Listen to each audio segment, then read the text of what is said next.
Det år, som er udløbet, er et år, der aldrig vil glemmes.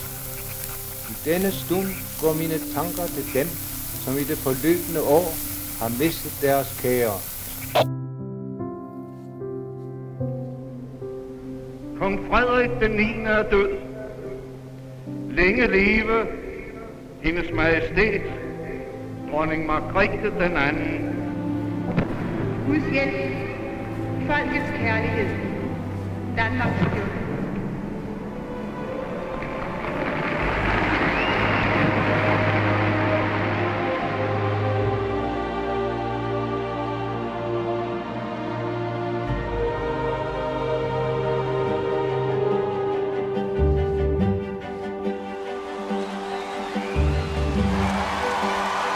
Og her kommer Danmarks kronprinspar, kronprinsesse Mary, kronprins Frederik og vinker til folket.